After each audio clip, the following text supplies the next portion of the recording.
Depuis plusieurs jours, la France a chaud et transpire, alors que ces 6 derniers mois, elle avait les pieds dans l'eau. À qui la faute? À la planète Terre, dont le climat se détraque, à nous, les humains, qui ne savons plus gérer la nature et vivre avec ses caprices. Des inondations en Bretagne, à celle de l'Aube, en passant par Nîmes et Vaison-la-Romaine, une équipe d'envoyés spéciaux a mené l'enquête, sans oublier les sinistrés de la baie de Somme. Question de temps, le reportage d'Hélène Vergne et Éric Delagneau.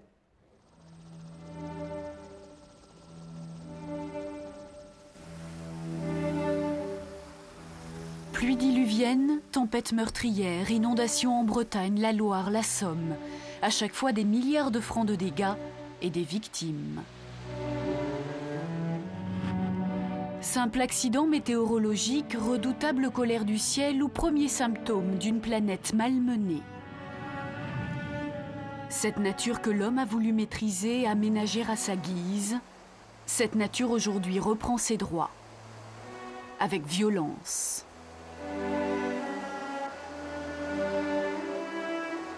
De l'homme ou de la nature, quel est le responsable?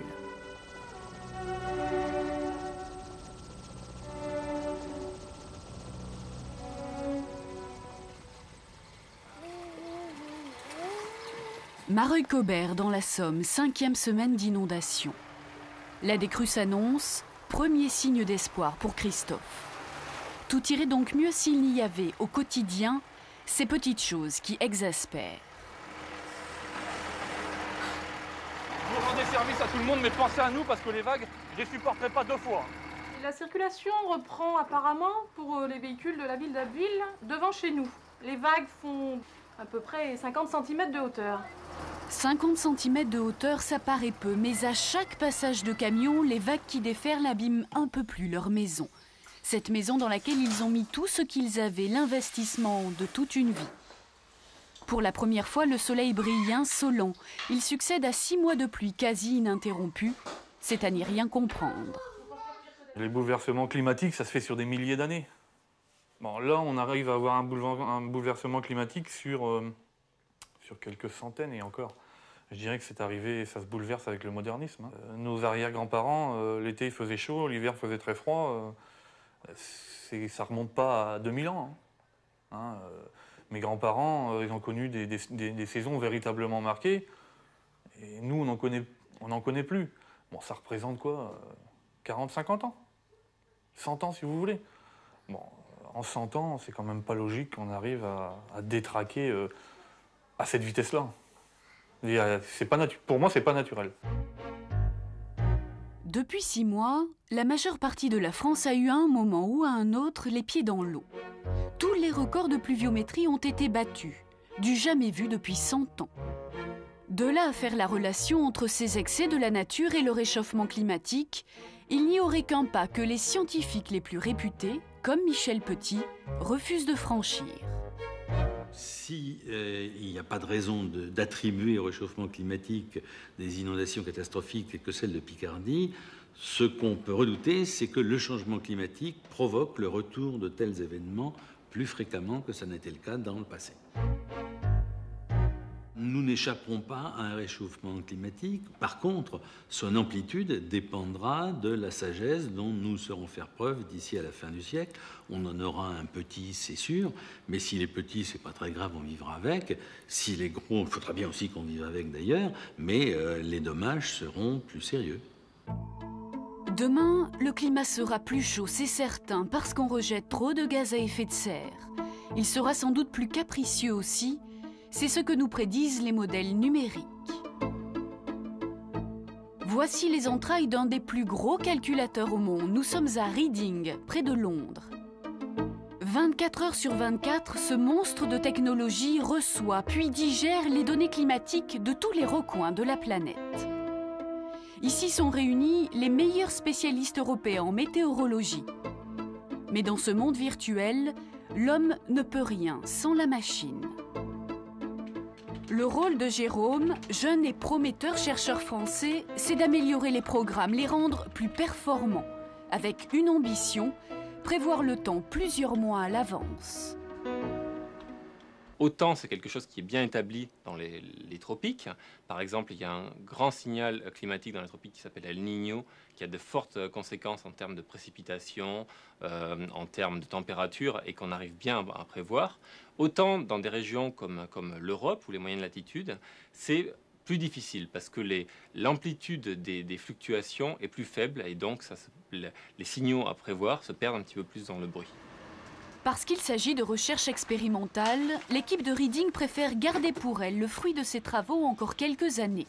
Mais elle a saisi l'essentiel. Il est impossible de connaître le climat sans comprendre l'océan. Cela fait 130 ans qu'on l'observe, mais c'est seulement aujourd'hui que l'homme est capable de mesurer ses plus infimes variations. La plus petite vague, le moindre coup de vent, rien n'échappe au radar des satellites. Ces progrès de la science, Jean-François Münster les a suivis pas à pas. Très tôt, ce physicien, patron de l'Institut des mers, a su pressentir l'importance de l'océan. En fait, c'est un engrenage. Si on change le climat, on modifie l'océan et on perturbe ses courants. Comme ce sont ces courants qui transportent la chaleur, si on modifie le climat et qu'on modifie l'océan, on modifiera le climat bien plus que le simple réchauffement. Donc on veut le surveiller pour détecter le plus tôt possible de tels changements. Pour le moment, je vous rassure, on n'a encore rien vu. Et d'autre part, surtout, être de plus en plus capable de prévoir ce qui peut se passer à l'échelle des saisons, mais ce qu'on espère un jour, le rêve de tout océanographe, c'est de prévoir ce qui se passe à l'échelle des décennies.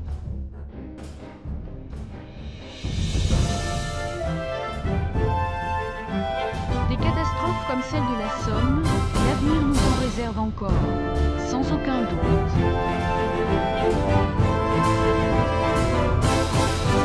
Mais le climat n'explique pas tout, surtout pas l'ampleur des dégâts. L'homme a négligé la nature à tous les niveaux.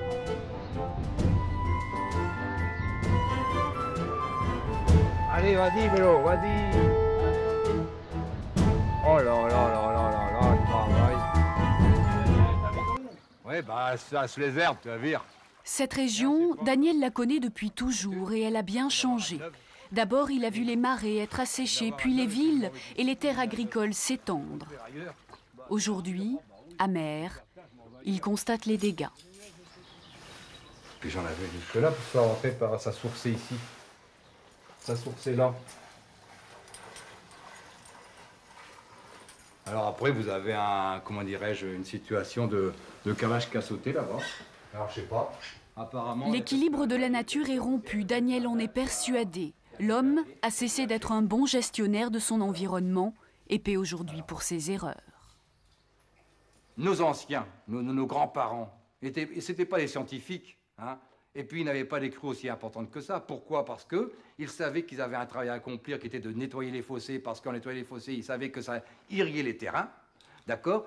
Ils respectaient des plantations, ils respectaient des haies qui étaient faites pour pomper l'eau. Moi, autour de ma maison, le long de mon fossé, j'ai toute une rangée de sols qui sont plantés. Le sol, c'est un arbre qui pompe de l'eau. Maintenant, tout le monde abat les sols, tout le monde ne respecte plus ces plantations. Effectivement, rien n'est plus respecté. Au fil des années, chacun a donc laissé faire. Les berges, les cours d'eau n'ont plus été entretenus. La Somme passait pour une rivière tranquille depuis plus d'un siècle. Élus locaux, administration, riverains avaient fini par s'installer dans une insouciance collective. Tous ont fait preuve de négligence. Quand on parle de négligence, ça va être tel ou tel individu qui ne va pas faire attention et qui, pour protéger son jardin, va faire un petit muret. Ça va être la construction de telle ou telle cabane. Ça va être, pour des collectivités, la construction de telles routes avec un système de buse qui est dimensionné pour la période normale, mais pas pour la période de crise. Ça va être pour l'État d'avoir laissé faire ce genre d'ouvrage.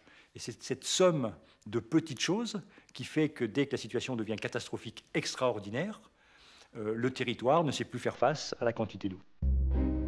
Et aussi loin que l'on remonte, on constate que l'homme n'a jamais su tirer les leçons du passé. Nîmes, octobre 1988. Le ruisseau qui traverse la ville se transforme en torrent, balayant tout sur son passage. 9 personnes y laissent leur vie. Une fois de plus, l'urbanisation, l'aménagement du territoire sont mis en cause.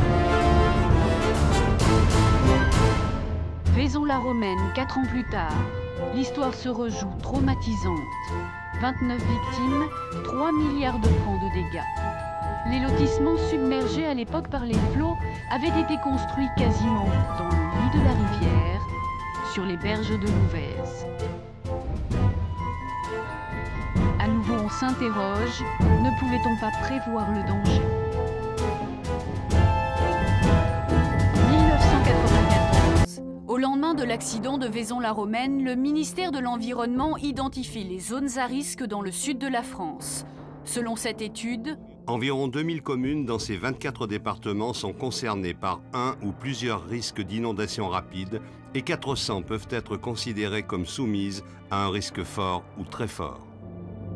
2 ans plus tard, la presse révèle cette enquête jusque-là restée secrète car trop explosive et dénonce le silence des pouvoirs publics. Depuis 2 ans, l'État possède la liste des localités où peut se reproduire le drame de Vaison-la-Romaine, mais il a choisi de la cacher. Le magazine livre la liste de 386 communes qui cumulent tous les dangers. Les crues y présentent assurément des risques pour les vies humaines. De graves erreurs d'aménagement ont été commises, les dégâts matériels peuvent être importants. Des milliers d'habitants risquent de vivre un nouveau Vaison ou une catastrophe identique. Parmi les communes citées comme dangereuses, Cuxac-d'Aude, Lézignan, Estagel, toutes seront noyées quelques années plus tard lors des terribles intempéries de novembre 99. En 5 ans, depuis la sortie du rapport, rien ou presque n'avait donc été mis en place. Pire, 1 an et demi plus tard, le plan d'aménagement des basses plaines de l'Aude n'est encore qu'un projet. Et à Cuxac, ce pont de chemin de fer qui avait bloqué l'écoulement des eaux a été reconstruit à l'identique. Aujourd'hui, de nouvelles intempéries auraient à peu près les mêmes effets. Retour dans la Somme, à Abbeville.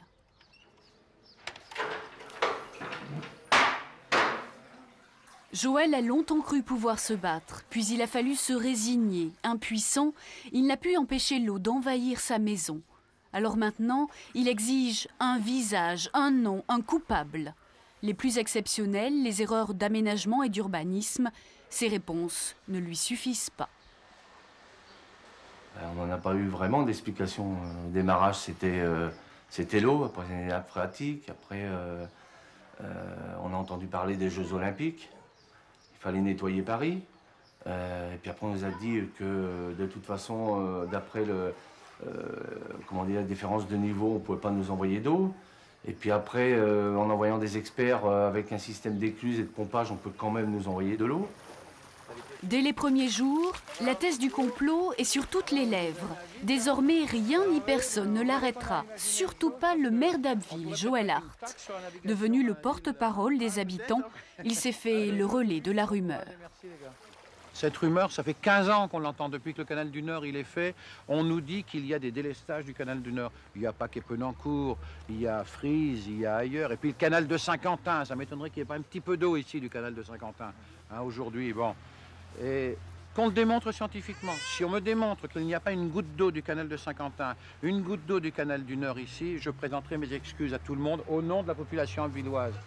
Malgré les explications des experts, malgré les démentis des politiques, la population n'en démord pas. Le 9 avril, 15 jours après le début des inondations, Lionel Jospin rend visite aux sinistrés de la Somme. C'en est trop pour Michel. Ce jour-là, alors qu'elle est à bout, elle assaille le Premier ministre sans ménagement, exigeant des comptes. Qui voulez-vous qui ait la possibilité à Paris de décider de déverser Monsieur de l'eau? Jospin, vous nous prenez vraiment pour des imbéciles. Non, certainement pas, mais je vous Enfin, des invite... imbéciles inondés. Mais en tout cas, si vous voulez un bassin olympique pour les épreuves de natation, on a ce qu'il faut à votre disposition. Ne croyez Merci pas ça. de votre visite de courtoisie. La rumeur a trouvé son bouc émissaire, l'État.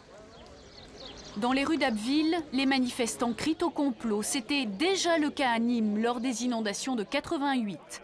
On avait accusé les autorités de cacher le nombre réel de victimes. Et c'est le cas à chaque inondation dans la vallée de la Saône. Les sinistrés accusent l'État de les sacrifier pour protéger Lyon. À chaque fois, c'est l'émotion contre la raison. Pour le sociologue Jean-Louis Capferrer, la rumeur est inévitable lorsque l'angoisse collective est trop forte. Une rumeur se propage vite lorsqu'il y a une émotion très forte et qu'il y a un groupe restreint.